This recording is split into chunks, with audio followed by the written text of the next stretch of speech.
야구야구 김영준입니다. 먼저 죄송한 말씀 드립니다. 저는 메이저리그 개막을 앞두고 잠깐 여유를 가지기 위해 2박 3일로 일본에 다녀왔는데요. 요즘 저한테 일봉이라고 하시는 분들이 계셔서 말씀을 안 드릴까 하다가 영상이 안 올라온 이유를 궁금해 하셔서 이제서야 말씀드립니다. 저는 고시엔 구장도 다녀왔는데요. 일정 때문에 길게 보진 못했지만 명문 오사카 토인 고등학교의 입장도 보고 정말 오랜만에 나무 배트의 딱 소리가 아닌 알루미늄 배트의 깡 소리를 마음껏 들을 수 있었습니다. 저는 요즘 메이저리그에 진출하는 일본 선수들이 갈수록 늘어나고 있는 데다 한국 야구의 미래를 위해서는 일본 야구도 좀 알아야겠다는 생각을 하고 있습니다. 제 개인적인 이야기는 여기까지 하기로 하고 드디어 내일 메이저리그가 개막합니다. 한 가지 반가운 소식을 전해드리면 야구야구는 올해부터 유튜브 라이브를 진행합니다. 지난해까지 저와 최세결 기자가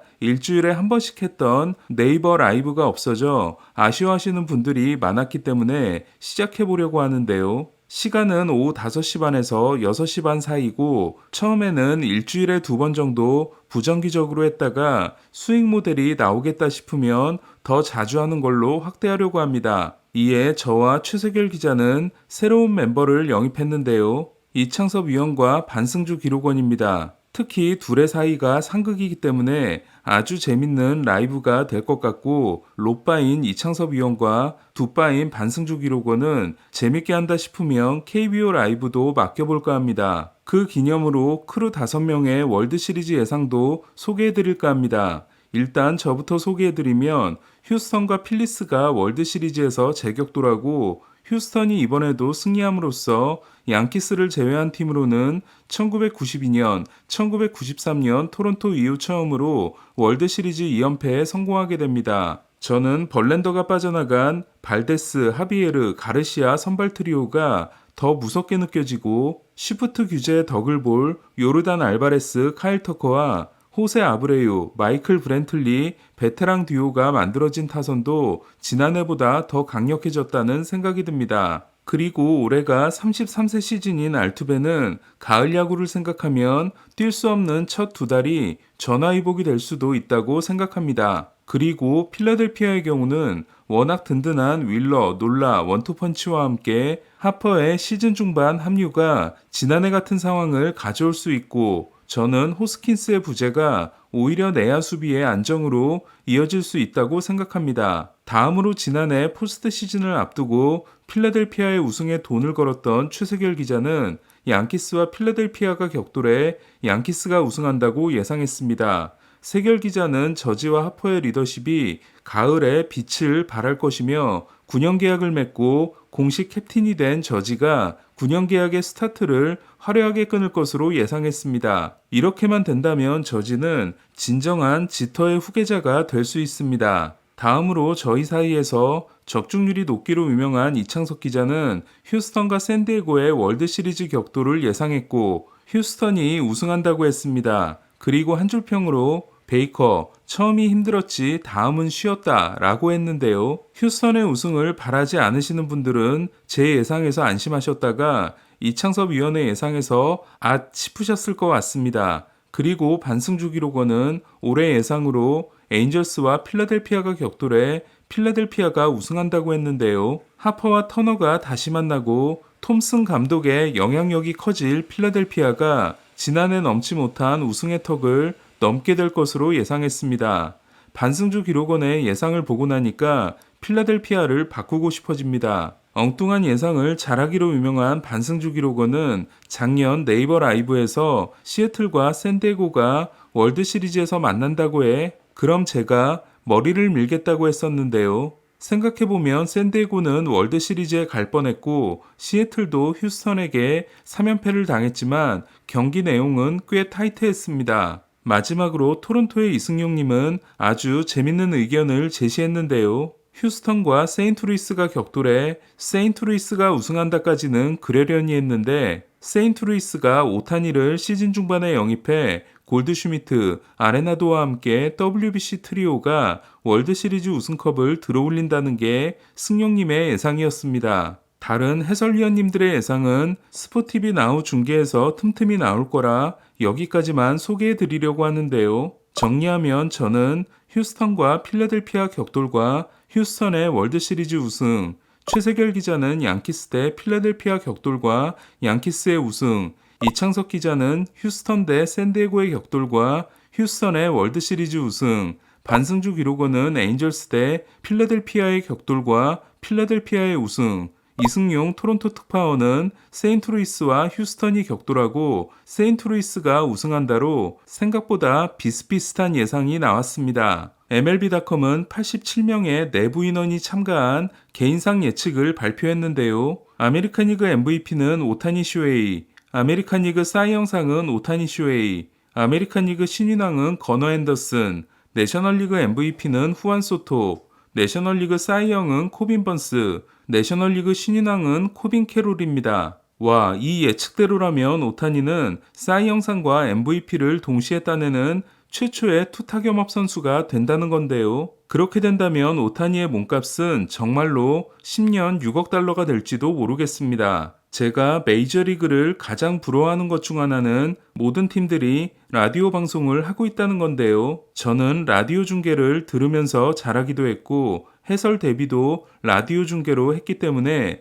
라디오 중계를 정말 좋아합니다. 메이저리그 팀들은 코로나 기간 동안 원정 경기를 가지 않고 TV 모니터를 보면서 중계를 하다가 지난해부터 다시 원정을 다니기 시작했다고 하는데요. LA 에인절스와 토론토 블루제이스 딱 두 팀이 복귀하지 않았다고 합니다. 토론토는 캐나다 팀이라는 특수성 때문에 그렇다 치더라도 에인절스가 원정 라디오 중계를 포기한 건 이해하기가 어렵다고 할 수 있는데요. 라디오 중계는 현장에서 해야 그 매력을 제대로 전달할 수 있기 때문입니다. 이에 대해 에인절스 모레노 구단주는 경제성을 이유로 들었다고 합니다. 모레노가 오타니를 잡을 돈을 모으는 건지 짠돌이 짓을 하는 건지 모르는 가운데 다저스는 얼마 전 일본어 중계 캐스터를 공식 채용한 바 있습니다. 다저스는 개막전 시구를 오렐 허시아이저, 페르난도 발렌수엘라, 에릭 가니에 세 사이영 투수가 하고 1988년 다저스의 우승 멤버였던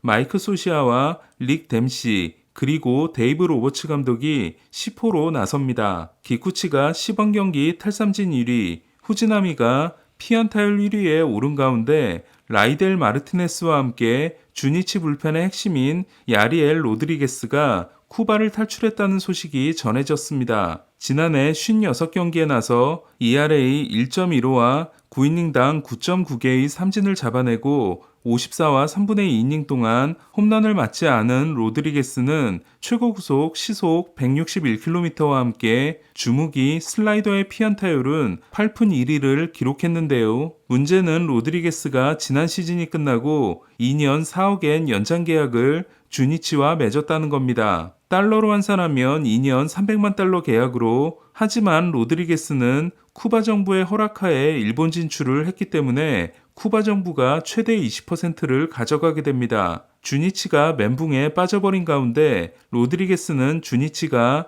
제한 선수로 묶어버리면 2년 동안 메이저리그에서 뛸 수 없는데요. 2년이 지난 후 2025년에야 뛰는 게 가능해집니다. WBC에 참가했던 로드리게스가 무슨 생각으로 2년 계약을 맺고 나서 탈출을 감행한 건지 모르겠습니다. 벅 슈얼터 감독은 에드윈 디아스의 빈자리에 특정 선수를 지명하지 않겠다고 했습니다. 하지만 슈얼터 감독의 말을 들어보면 마무리 경험이 풍부한 데이빈 로버슨이 가장 많이 등판할 가능성이 높고 애덤 오타비노와 브룩스 레일리, 드류 스미스까지 등판할 수 있다고 합니다. 요코하마 입단식에서 평균 96마일을 던지겠다고 했던 바우어는 몸을 만들고 4월 중순에 합류할 수 있다고 했지만 어깨의 이상을 느낌으로써 팀 합류가 무기한 연기됐다고 합니다. 만약 올 시즌을 뛰지 못하게 된다면 바우어는 다저스로부터 2,250만 달러, 요코하마로부터 400만 달러를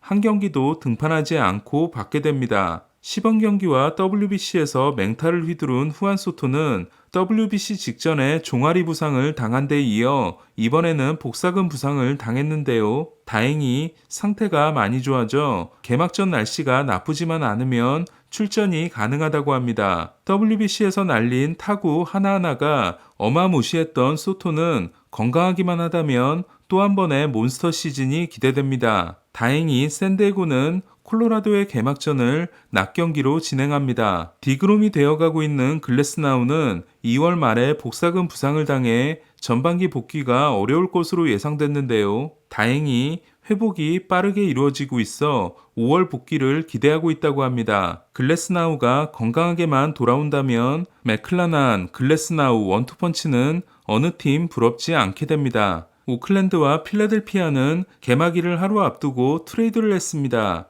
오클랜드가 맷 올슨 트레이드의 핵심 선수였던 크리스티안 파체를 필라델피아에 주면서 유망주라고 하기 애매한 불펜 투수 빌리 셜리번 한 명을 받은 이유는 파체에 대한 실망 때문이었는데요. 애틀란타 유망주 시절 파체는 앤드류 존스급 중견수 수비와 함께 BA 랭킹 전체 7위에 오르기도 했지만 타격에 의문이 있는 선수였고 지난해 오클랜드는 91경기에서 타율 1할 6푼 6리, 출루율 2할 1푼 8리, 장타율 0.241에 그친 파체를 빠르게 손절했다고 할 수 있습니다. 필리스의 2017년 28라운드 지명 선수인 셜리번은 지난해 더블A에서 44경기 4.59에 그쳤지만 40인 로스터 선수가 아니라는 점은 오히려 오클랜드에게 도움이 될 수 있습니다. 리스 호스킨스의 빈자리를 메워야 하는 필리스는 제이크 케이브가 4할 4푼을 기록하고 시범 경기 타율 전체 1위에 올랐는데요. 만약 케이브가 외야의 한 자리를 차지해준다면